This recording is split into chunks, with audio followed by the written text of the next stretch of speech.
Olá, boa noite, seja bem-vindo ao momento de estudo bíblico de quarta-feira.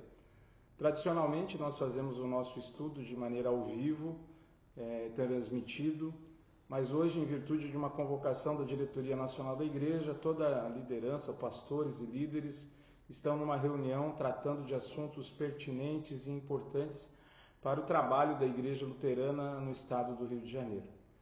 Para você não ficar na mão, eu preparei um estudo bíblico sobre Mateus, capítulo 5 ao capítulo 8, sobre o Sermão da Montanha, que eu quero compartilhar com você por alguns minutos. O título é Princípios do Reino de Deus, o Sermão da Montanha. O Sermão da Montanha está em Mateus 5 até o Mateus 7. É o ensino mais profundo de Jesus de como viver como discípulos do Reino de Deus. Ele descreve a vida que Deus deseja para os seus seguidores. Ele inclui as bem-aventuranças, os ensinamentos éticos e as exigências de uma vida pura para quem deseja fazer parte do reino de Deus. Se prepare, são exigências que vão te obrigar a ter uma transformação de vida. A primeira delas está em Mateus 5, 13 a 16, quando fala sobre o sal e a luz do mundo.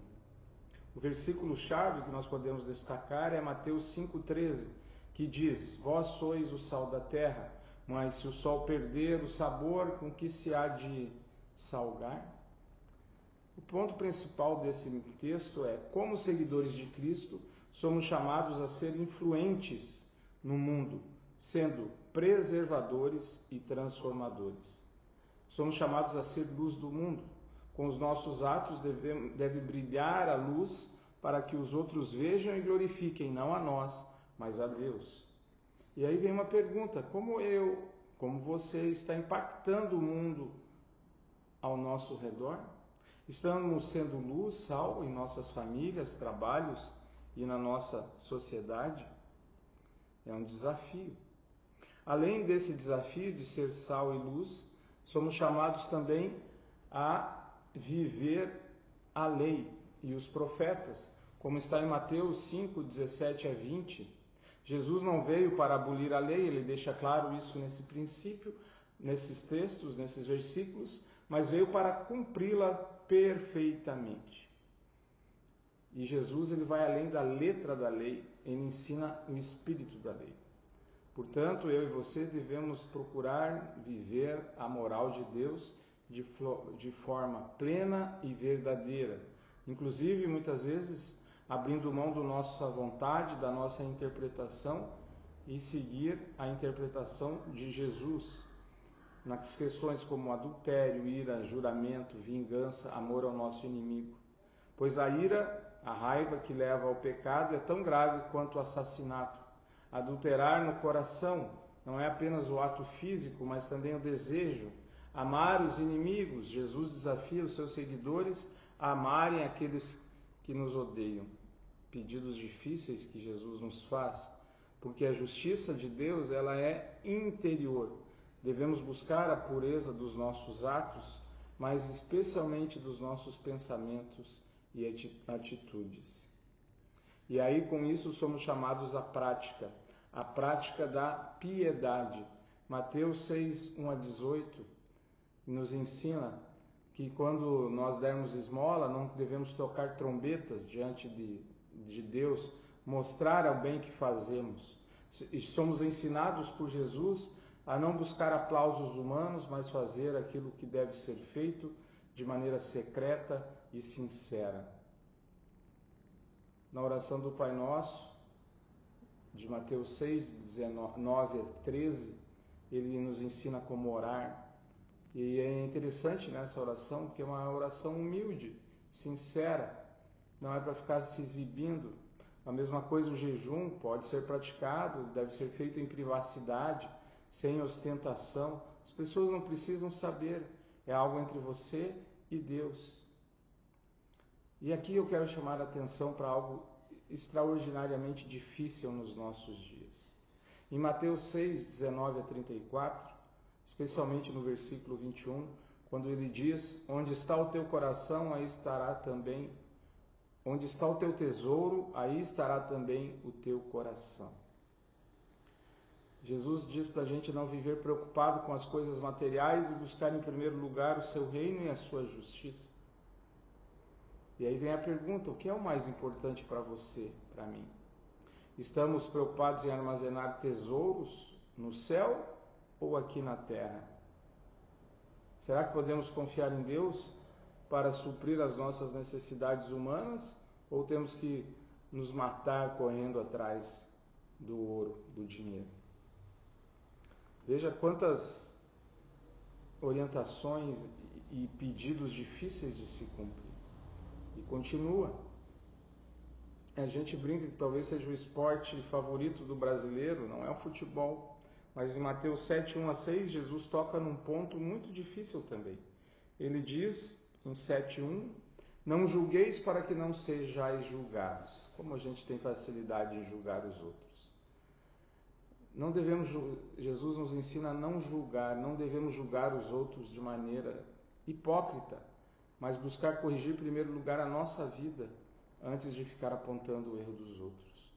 A praticar misericórdia e perdão, mas às vezes a gente é muito rápido, não é mesmo, em julgar os outros.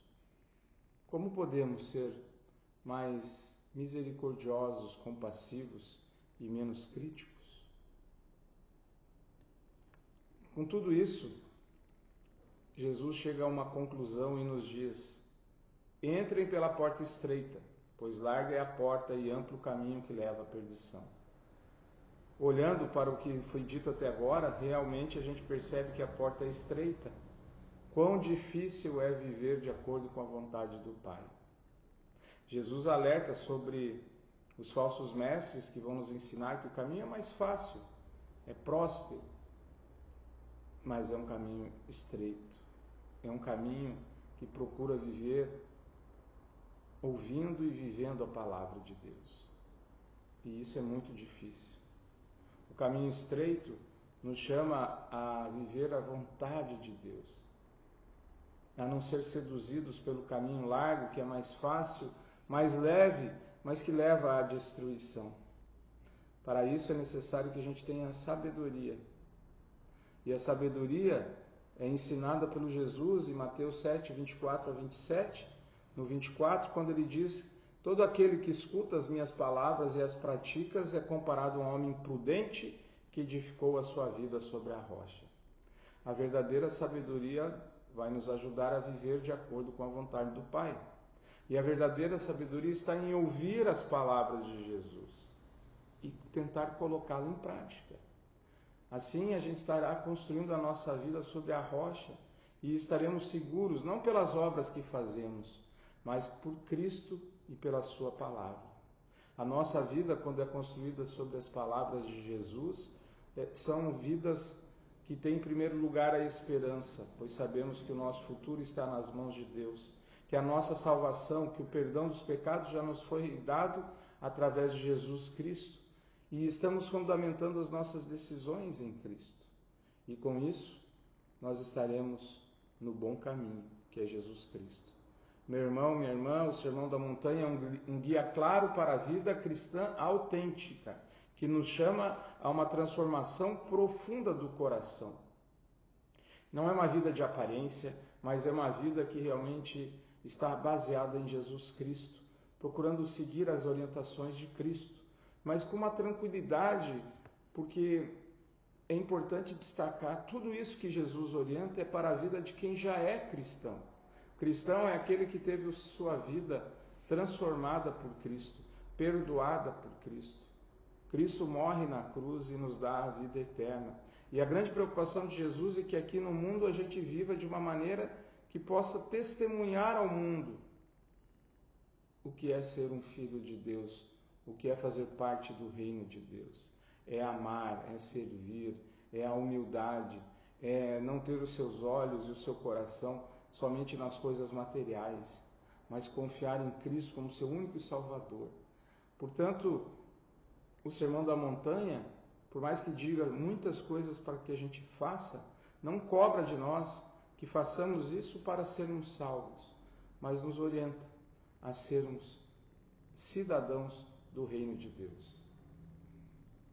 Aqui no Brasil, há muitas leis. As leis foram criadas para que a gente pudesse viver em harmonia na sociedade. Deus também nos deixa a lei. O próprio Jesus diz que ele veio para cumprir a lei. A lei do Senhor não tem um objetivo punitivo, mas tem uma norma, uma orientação para que a gente viva bem, de maneira mais tranquila e para que o nosso próximo seja também alcançado e beneficiado pela vida dos membros do reino dos céus. Portanto, eu e você somos chamados a viver essa vida, em primeiro lugar, convictos, certos de que todos os nossos pecados estão perdoados e que ganhamos a vida eterna. E agora, como cidadãos do reino de Deus, nós vamos viver conforme as regras do reino de Deus. E o Sermão do Monte nos lembra alguma dessas regras. Vamos tentar? Com a força que Cristo nos dá, podemos. Que Deus abençoe a você na noite de hoje. Vamos orar? Querido e bom Deus, eu te peço perdão pelas muitas vezes que falhei contra a tua lei. Te agradeço porque, graças ao amor de Jesus, por o sacrifício de Jesus na cruz, o Senhor perdoou todos os meus pecados e me transformou em povo teu, nação sua, membro do reino de Deus. E como cidadão do reino de Deus, eu quero viver, Senhor, de acordo com a tua vontade. Ajuda-me para ser sal e luz. Ajuda-me, Senhor, a viver com alegria a fé cristã. Em nome de Jesus. Amém. Receba a bênção do Senhor. Que o Senhor te abençoe e te guarde. Que o Senhor faça resplandecer o seu rosto sobre ti e tenha misericórdia de ti. Que o Senhor sobre ti levante o seu rosto e te dê a paz. Amém. Muito obrigado, que Deus abençoe. Quarta-feira que vem voltaremos a ter o nosso estudo bíblico presencial e online ao vivo. Uma noite abençoada para você e para a sua família.